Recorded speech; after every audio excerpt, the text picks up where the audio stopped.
What's up, heathens? How y'all doing? I'm the Godless engineer, and I critically analyze apologist claims to give you the best arguments and information so that you can stand up and use your voice. Today we have a clip from The Line, and it's specifically my appearance with Apologia. Today's video, we're going to be talking to Michael. Michael has some unique ideas on pantheism as well as consciousness. We're also going to hyperfixate on the practical implications of Michael's ideas here. So if you want to fuck around and find out why Michael is completely wrong about all these topics, then please stay tuned. And yes, next up, we've got Michael from VA, Virginia, I believe that is, maybe. Yeah. What up, Michael? Right. Can you hear me? Yep. We can. Okay, great. So I guess I'll try to keep it right to the point. Thanks for taking my call, John and Paul, and would love to get your opinion on this. I believe that belief in God is incredibly rational and can be described in a logical, scientific way that people understand and can actually believe exists. But it's very different from what the Bible says God is. You kind of have to throw out almost all of the Bible. But there's a lot of truth that Jesus said as well. I think we can all agree with that. Okay, so you're saying, are you not a Christian? I was raised Catholic, but I didn't believe it my whole life. I was an atheist my whole life. But I believe in God now. It's just more pantheism / kind of atheist-style Buddhism. And when you say rational, you mean essentially that no one could definitely prove you wrong, and so therefore you have a window of plausibility that you find comfortable. A window of plausibility. So I'm basing everything only on the law of non-contradiction. So if the law of non-contradiction can be broken in reality in some way, like in a concrete, true way, then I'm definitely wrong. Okay, so you are essentially describing what I meant was, unless someone contradicts you, you're going to hold on to this, as opposed to John and I are trying to pin me. Hang on. You're trying to pin me as an idealist. If you prove to me that I'm wrong, I will change my mind. Okay, so Michael, I was not trying to label you. I was trying to get clarification on how you describe rational. So I'm sorry if the labels are just kind of how you organize them in your mind. Maybe I thought that's what you were getting at. My mistake then. No. So just very in one sentence, you would describe rational as what? Oh, just logical. I know that's synonymous, but that's why I said the law of non-contradiction. I think that all other logic is derived from that as your starting point. Okay. So okay. And where do we go from here, John? Well, I can take it from here. I just wanted to give you the hypothesis before I explained why I know that. Okay, do it. So, essentially, if you think about God and theology, I'll just try to cut to the chase. So you're aware of that the law of emergence, things can basically have properties that are described by the interactions of the component parts of that system. That's essentially how we understand how our consciousness is arising. We at least have two brains. Likely we have the evidence that there's multiple conscious modules in the brain that all communicate, likely with the default mode network that creates your consciousness. So the theory is that consciousness is the integration of information, kind of like IIT, if you've heard of that.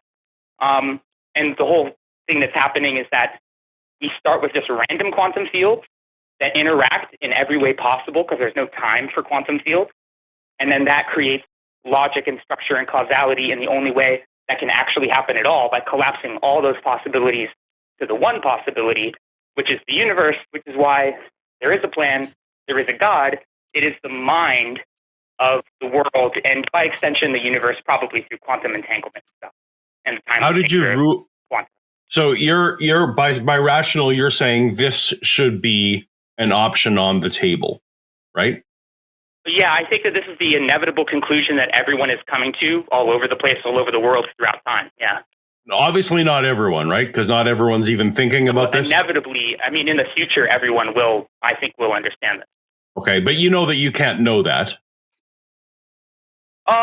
I think I can know that the law of non-contradiction is true. No. You can't know. Way up from there, yeah. But you can't know that in the future this is what's going to be the popular theory. I can't know for certain, But No, I love thinking about the future, and this is my theory. I can't know. Maybe we all get wiped out by a solar flare, and we stop doing this. There's options. Well, there's for the a way future, out of that. So eventually, we're going to transfer to kind of like machines to be purely informational. And time is going to be dilated, so we'll actually have infinite time, even if we don't escape the planet. So, Mike,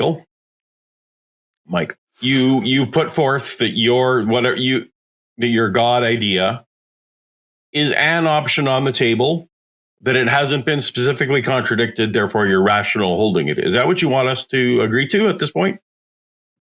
I don't want you to agree to it. I mean, for the sake of it, I want to get your opinion on if you also agree that it is an option on the table, then it's rational. I don't. Okay, then tell me why. Well, because nothing supernatural has been demonstrated. John and I's epistemology is very different. I didn't claim anything that was supernatural. I'm sorry to interrupt, but people always make this mistake. I didn't claim anything was supernatural. I claimed an entirely when you said the word, process. When you said the only explanation for this is God. If you don't mean a supernatural God, what do you mean? I mean the emergent direction that the communication between all humans has on the future, on the deterministic future. So hold on. Your definition of God is not supernatural. Your definition of God is some eventual emergent property. The unification of all minds into one. Yeah, I know it sounds crazy. Sorry, guys. I don't know why you're labeling that God. Oh, well, because it's still something distinctive. And the reason why is to essentially obliterate old world religions by pulling them to our side, by teaching them that there's stuff that they're right about, and it can be incorporated into logic and science and reason. We can unify these things together. Honestly, I don't know how this is practically useful in reality, or how this practically describes God. I've thought about this for years. I could go into determinism and why determinism is true, and why we don't have free will, and why that's actually the best thing for humanity. But I didn't want to go down the many things I've thought about. I just want to try to cut to the chase. Okay. We agree that determinism is true, so you don't have to sell us there. And I don't care whether it's good or bad. I don't care about the utility of any idea. I can explain more realism and why it's good too, but there's just lots of trains of thought. I don't. But I'm telling you, I don't care, because I only care if it's true, not what are the good or bad ramifications of it being true. Don't care. Sorry, that might be a character flaw in me. Don't care. I think this is essentially a nothing burger. John, do you agree that we should move on to other calls, perhaps? Yeah, there's definitely more interesting calls, but I kind of feel like the unification of all minds is basically a description of the Borg, and I feel like you're just making an argument for a Borg god. I can explain why it's good, but you guys really don't seem like you want to listen. It's not that we don't want to listen. It just sounds like it's a bunch of bullshit that we don't care about. It would just take me hours to explain all of the reasoning, and then, but also this is a 2-hour show. It also doesn't get us anywhere to what this show is about is these supernatural gods, right? So supernatural things can't exist. They can't exist. That's my whole point. Well, that's so then I guess we'll just shake hands. I don't actually agree that they can't exist, because I just haven't been told what it even means. Supernatural things as things that are impossible. So by definition, they don't exist, because that's how we define it. Okay, then you are an incredibly uninteresting person to talk to at parties, because you define your position into reality. I'm not defining it into reality. Logic defines what is real, and I'm just trying to discern that. You just said supernatural things cannot exist, and that's the definition for you of supernatural things. If that's your definition of things, I don't believe in causation from nothing. Okay, I am done. John, are you? I'm similarly done. Thank you, Michael, for calling in. I hope that maybe you can call in another time. Right. Maybe when Forrest is here. You guys disappoint me so much. I'm sorry I disappointed you.